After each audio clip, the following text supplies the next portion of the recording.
സാങ്കേതിക സർവകലാശാലയിൽ VC റദ്ദാക്കിയ സിൻഡിക്കേറ്റ് ശുപാർശ അംഗീകരിച്ചു സർക്കാർ. സിൻഡിക്കേറ്റ് ശുപാർശ പ്രകാരം രജിസ്ട്രാറുടെയും പരീക്ഷാ കൺട്രോളുടെയും കാലാവധി നീട്ടാൻ സർക്കാർ രജിസ്ട്രാർക്ക് കത്ത് നൽകി. അനധികൃത യോഗത്തിലെടുത്ത തീരുമാനമെന്ന് കാട്ടി VC ശുപാർശകൾ നേരത്തെ റദ്ദാക്കിയിരുന്നു. ഗോപാൽ, ഷീല, സനൽ വിവരങ്ങളുമായി തിരുവനന്തപുരത്ത് നിന്നും. ഗോപാൽ, എന്താണ് ഇതിന്റെ വിശദാംശം?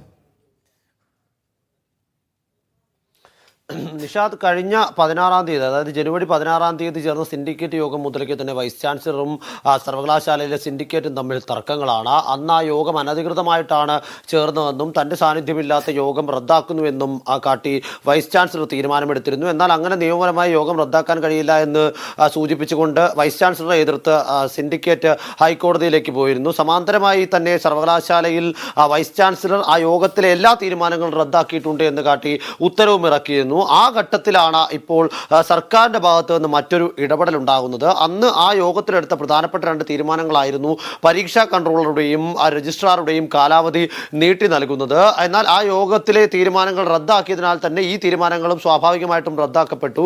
പക്ഷേ സിൻഡിക്കേറ്റിന്റെ ശുപാർശ അനുസരിച്ചുകൊണ്ട് ഈ നൽകിയ ശുപാർശ പ്രകാരം 16-ാം തീയതി യോഗത്തിലെടുത്ത തീരുമാന പ്രകാരമുള്ള ശുപാർശകൾ അംഗീകരിക്കുന്നുവെന്നും മുൻ പരീക്ഷാ കൺട്രോളറായിരുന്ന അനന്തരശ്മിക്കും നിലവിൽ രജിസ്ട്രാറായിട്ടുള്ള ഡോക്ടർ പ്രവീണിനും കാലാവധി നീട്ടി നൽകാൻ കഴിയുന്നതാണ് എന്ന് കാട്ടിക്കൊണ്ട് സിൻഡിക്കേറ്റിന്റെ ശുപാർശ അംഗീകരിച്ചതായി കാട്ടിക്കൊണ്ട് ഇന്നലെ സർവകലാശാലയ്ക്ക് ഉന്നത വിദ്യാഭ്യാസ വകുപ്പ് കത്ത് നൽകിയിട്ടുണ്ട്.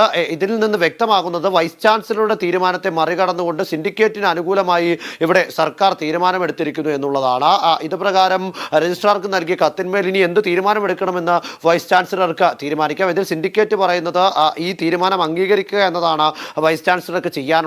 ഈ തീരുമാനത്തെ എതിർക്കാനോ അത് റദ്ദാക്കാനോ ഉള്ള ഒരു അവകാശമോ അധികാരമോ വൈസ് ചാൻസലർക്കില്ല. അതുകൊണ്ട് തന്നെ അതിനെ അത്തരത്തിൽ അംഗീകരിച്ച് മുന്നോട്ട് പോവുക എന്നുള്ളത് മാത്രമാണ് പോംവഴി എന്ന് സിൻഡിക്കേറ്റ് അംഗങ്ങൾ വാദിക്കുന്നുണ്ട്. എന്തായാലും ഈ വിഷയത്തിൽ സിൻഡിക്കേറ്റിനൊപ്പമാണ് സർക്കാർ എന്നത് നേരത്തെ തന്നെ പലതവണ വ്യക്തമായതാണ്. ഈ പുതിയ വൈസ് ചാൻസലറുടെ നിയമനം അടക്കം അസാധുവാക്കണമെന്ന് എന്നാവശ്യപ്പെട്ടുകൊണ്ട് ഉന്നത വിദ്യാഭ്യാസ മന്ത്രിയും വകുപ്പുമായി ബന്ധപ്പെട്ട ഉദ്യോഗസ്ഥരും അടക്കം രംഗത്ത് വന്നിരുന്നു. ആ ഘട്ടത്തിലാണ് ഇപ്പോൾ തുടർച്ചയായി സാങ്കേതിക സർവകലാശാലയിൽ ഇത്തരത്തിൽ ഓരോ വിഷയങ്ങളിൽ ഓരോ തരം പ്രശ്നങ്ങളുമായി ഇരുകൂട്ടരും, വൈസ് ചാൻസലർ ഒരു തവണയാണെങ്കിൽ മറ്റൊരു തവണ സിൻഡിക്കേറ്റ് എന്ന രീതിയിലേക്ക് വരുന്നത്. ഒരിക്കൽ ഇത്തരത്തിൽ പരീക്ഷാ കൺട്രോളറുടെ നേരത്തെ സിൻഡിക്കേറ്റ് എടുത്ത തീരുമാനം റദ്ദാക്കിക്കൊണ്ട് അതേ തീരുമാനം തന്നെ, അതായത് സിൻഡിക്കേറ്റ് ആരെയാണോ പരീക്ഷാ കൺട്രോളറായി നിയമിക്കാൻ വെച്ചിരുന്നത് അയാളെ തന്നെ സ്വന്തം നിലയ്ക്ക് താൻ നിയമിക്കാൻ ആഗ്രഹിക്കുന്നു എന്ന് കാട്ടി വൈസ് ചാൻസലർ സർക്കാരിനൊരു കത്ത് നൽകിയിരുന്നു. എന്നാൽ അത്തരത്തിൽ സ്വന്തം നിലയ്ക്ക് കത്ത് നൽകാൻ വൈസ് ചാൻസലർക്ക് അധികാരമില്ല എന്നും സിൻഡിക്കേറ്റ് ശുപാർശയുമായി വരാനുമായിരുന്നു അന്ന് ഉന്നത വിദ്യാഭ്യാസ വകുപ്പ് നൽകിയ മറുപടി. ആ മറുപടിയുടെ കൂട്ടത്തിലേക്കാണ് ഇപ്പോൾ ഇത്തരത്തിൽ സിൻഡിക്കേറ്റിന്റെ ശുപാർശ അംഗീകരിച്ചുകൊണ്ടുള്ള